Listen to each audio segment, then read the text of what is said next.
आज हम बात करने लगे हैं स्ट्रक्चर ऑफ एटमॉस्फेयर की। ठीक हो गया, यानी कि जो हमारा एटमॉस्फेयर है जिसके अंदर हम यहाँ मौजूद हैं, जो अर्थ का एटमॉस्फेयर है, इसका जो स्ट्रक्चर है वो क्या है। ठीक है, और कौन कौन सी इसमें लेयर्स एग्जिस्ट करती हैं। तो सबसे पहले तो ये समझ लें इसकी 5 लेयर्स हैं। ठीक है, 4 भी कह सकते हैं या 5 लेयर्स भी कह सकते हैं। सबसे पहली जो लेयर है वो है ट्रोपोस्फेयर, जो दूसरी लेयर है वो है स्ट्रेटोस्फेयर, तीसरी जो है वो है मेसोस्फेयर, और चौथी जो है वो है थर्मोस्फेयर, और उसी को आप एक्सोस्फेयर भी कह सकते हैं या एक्सोस्फेयर को अलग से भी डोनेट कर सकते हैं। ठीक हो गया। अब सबसे पहले तो ये समझ लें कि एटमॉस्फेयर है क्या। ठीक हो गया जी। एटमॉस्फेयर जो है वो हमारी जो अर्थ है इसके ऊपर एक ख़ास किस्म का एक, आप कह लें कि आप उसे अर्थ का कवर भी कह सकते हैं। ठीक हो गया, या एक गुलाफ आप इसे कह सकते हैं कि भाई उसने अर्थ को कवर किया हुआ है चारों साइडों से। ये है क्या चीज़, ये गैसेस जो है उनकी कंपोजिशन है। एटमॉस्फेयर जो है ये गैसेस की कंपोजिशन है जिसने अर्थ को एक ख़ास हिसाब से जो है कंप्लीटली कवर किया हुआ है, जिस वजह से अर्थ यहाँ पर मौजूद है। वो प्लैनेट्स जिनका एटमॉस्फेयर नहीं है वहाँ पे लाइफ नहीं। तो यहाँ पे एटमॉस्फेयर है, इसी वजह से अर्थ के ऊपर ये जो प्लैनेट अर्थ है यहाँ पर लाइफ है। अब जो एटमॉस्फेयर है यहाँ पर गैसेस होती हैं, तो उसमें से गैसेस की अगर बात करें तो जो सबसे ज़्यादा जो गैस यहाँ पे मौजूद है वो है नाइट्रोजन गैस। ठीक हो गया, जो 78.1% है। बाकी भी इस तरह से ऑक्सीजन है 21%, आर्गॉन है 0.93%, और बाकी गैसेस भी यहाँ पर मौजूद हैं। मतलब दो जो बेसिक गैसेस हैं वो सबसे ज़्यादा हैं, एक नाइट्रोजन है यानी 78%, और दूसरी ऑक्सीजन है जो 21% है इस एटमॉस्फेयर के अंदर।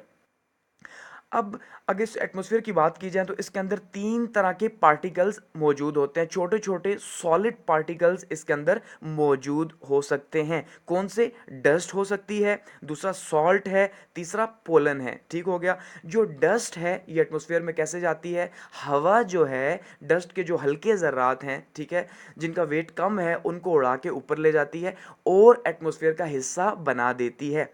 दूसरा बात करें अगर हम सॉल्ट की, जो ये जो ओशंस हैं इनकी वजह से जो वेपोरेशन होती है तो सॉल्ट जो है वो भी ऊपर एटमॉस्फेयर का हिस्सा बन जाता है। और थर्ड पे ये जो प्लांट्स हैं इनकी वजह से जो है पोलन जो है वो भी ऊपर जाती है हवा में, और वहाँ पे वो भी एटमॉस्फेयर का हिस्सा बन जाती है। तो मैक्सिमम आप ये समझ ले कि जो एटमॉस्फेयर है वो एक डस्ट जो है मौजूद है। यहाँ पे आपको डस्ट देखने को नजर आएगी, तो वो डस्ट जो है उसके अंदर ये पार्टिकल्स हैं, तो ये एटमॉस्फेयर है। अब क्वेश्चन ये है, अगर एटमॉस्फेयर ना हो तो क्या हो। तो इसका सिंपल आंसर ये है कि अगर एटमॉस्फेयर ना हो तो दिन के टाइम पे इंतहाई गर्मी हो। पहले तो यहाँ लाइफ ही नहीं हो सकती, लेकिन लेते हैं एग्जांपल, तो दिन में यहाँ पे इंतहाई गर्मी हो और रात को इंतहाई ठंड हो। उसकी वजह कि दिन को गर्मी इसलिए हो कि सूरज की जितनी रेज हैं वो सारी की सारी अर्थ पे आ जाएं, और रात के टाइम पे वो जब सूरज वापस चला जाए तो वो भी रिफ्लेक्ट हो जाएं। ठीक है, तो यहाँ पे वो दिन रात के टाइम पे इंतहाई ठंड कर दें और दिन के टाइम पे इंतहाई गर्मी। तो इनका होना बहुत ज़रूरी है, मतलब लाइफ जो है अर्थ के ऊपर वो इसी वजह से है यहाँ पे। अब अगर लेयर्स की बात करें वन बाय वन, तो सबसे पहली जो लेयर है, जो अर्थ की सबसे पहली जो लेयर आती है एटमॉस्फेयर की, वो है ट्रोपोस्फेयर। ठीक हो गया जी। अब जो ट्रोपोस्फेयर है इसकी अगर हाइट की बात करें तो इसकी हाइट आप कह सकते हैं ऑलमोस्ट एवरेज हाइट इसकी जो है वो 10 मीटर है। यानी हमारी अर्थ से 10 किलोमीटर अगर हम ऊपर की तरफ जाएं तो जो लेयर स्टार्ट होगी उसको हम ट्रोपोस्फेयर कहेंगे। ठीक हो गया। और सबसे ज़्यादा चेंजिंग्स यहीं पे होती हैं और इसी का डायरेक्ट कनेक्शन होता है अर्थ के साथ। और ये इसका जो असर है वो मौसम के साथ चेंज होता रहता है, यानी ठंडे मौसम में और गर्म मौसम में और होता है। और इसकी जो हाइट है वो भी वेरी करती है डिफरेंट प्लेसेस पे। जैसे अब समंदर के ऊपर अगर बात करें तो वहाँ पे इसकी हाइट जो है वो ज़्यादा होगी। ठीक है, या बात करेंगे इक्वेटर जोन के ऊपर तो वहाँ पे इसकी हाइट 10 के बजाय 12 हो सकती है, 16 हो सकती है। और वैसे ही अगर पोल्स की बात करें, नॉर्थ या साउथ पोल की, तो वहाँ पे ये 8 से 10 हो सकती है, यानी वहाँ पे कम है साइडों पे, और जो सेंटर है वहाँ पे ज़्यादा है। ठीक हो गया। तो यहाँ पे अगर बात करें टेम्परेचर की, तो जैसे जैसे आप ऊपर जाते जाएंगे वैसे वैसे टेम्परेचर नीचे आता जाएगा। मतलब जैसे जैसे ऊपर जाएंगे तो ठंड बढ़ती जाएगी। यह है ट्रोपोस्फेयर। अब बात करते हैं नेक्स्ट लेयर की, वो है स्ट्रेटोस्फेयर। स्ट्रेटोस्फेयर जो है अगर उसकी बात करें तो उसकी हाइट जो है वो उसकी एवरेज हाइट है ऑलमोस्ट 50 किलोमीटर्स, ठीक है, 50 किलोमीटर अर्थ से ऊपर जा रहे हैं तो वहाँ पे स्ट्रेटोस्फेयर आ रही है। स्ट्रेटोस्फेयर की सबसे अहम जो यहाँ इसको क्यों सबसे ज़्यादा जो है वो जाना जाता है, तो उसका सबसे अहम जो एलिमेंट है वो है ओजोन लेयर, ठीक है। जो ओजोन लेयर है वो स्ट्रेटोस्फेयर के अंदर मौजूद है। ओजोन लेयर क्या है? O3, जिसके अंदर ऑक्सीजन के 3 एटम्स मौजूद हैं। अब ओजोन हम ये जानते हैं कि वो क्या काम करती है। अगर मैं हल्का सा बताऊं तो वो जितनी भी अल्ट्रा वायलेट रेज हैं सूरज की उनको ज़मीन तक पहुंचने से रोकती है, ठीक है। तो उसी की वजह से टेम्परेचर भी यहाँ पे नॉर्मल रहता है। तो ये ओजोन लेयर का काम है, ठीक है। तो ये स्ट्रेटोस्फेयर के अंदर मौजूद है।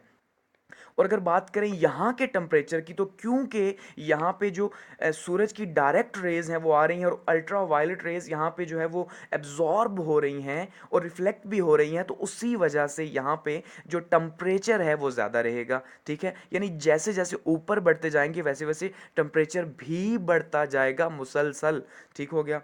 अगर थर्ड की बात करें तो थर्ड पे है मेजोस्फेयर, ठीक है जी। मेजोस्फेयर जो है उसकी अगर हम हाइट की बात करें तो वो ऑलमोस्ट 80 टू 100 किलोमीटर जो है वो अर्थ के सर्विस से ऊपर है। यानी आप 100 किलोमीटर ऊपर चले जाएं अर्थ से तो वहाँ पे मेजोस्फेयर आ जाएगी। और मेजोस्फेयर जो है वो इंतहाई ठंडी होती है, ठीक हो गया। वहाँ पे इंतहाई ठंड होती है और वो ठंडा जो है ना उसका टेम्परेचर है।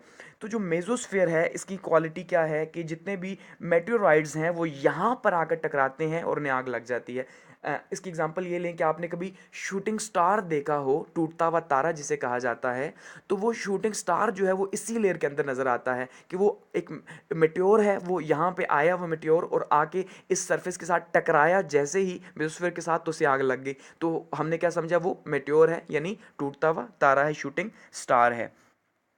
एंड पे अगर हम बात करें चौथी लेयर की तो वो है एग्जोस्फेयर, ठीक हो गया। जो एग्जोस्फेयर है या थर्मोस्फेयर भी इसे कहा जाता है, इसका नाम ही इसके टेम्परेचर की वजह से रखा गया कि यहाँ पे इसका जो टेम्परेचर है वो बहुत ज़्यादा होता है।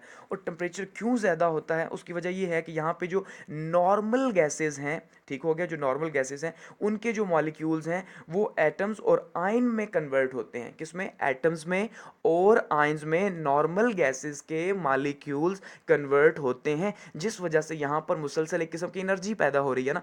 तो जब एनर्जी पैदा हो रही है तो वहाँ पे हीट भी पैदा होगी, तो वहाँ मुसलसल हीट की वजह से वहाँ का टेम्परेचर जो है बहुत ज़्यादा होता है। आप उसे कह लें कि उसका एवरेज जो टेम्परेचर है वो 1000 डिग्री सेंटीग्रेड है। 1000 डिग्री सेंटीग्रेड, इतना ज़्यादा टेम्परेचर, ठीक है। और इसी के अंदर जो है अगर बात करें हम, क्योंकि हम दोनों को मिला के एग्जोस्फेयर और थर्मोस्फेयर को मिक्स करके स्टडी कर रहे हैं, तो इसी के अंदर जो है वो एएम वेव्स भी दिन के टाइम पे ट्रांसमिट होती हैं।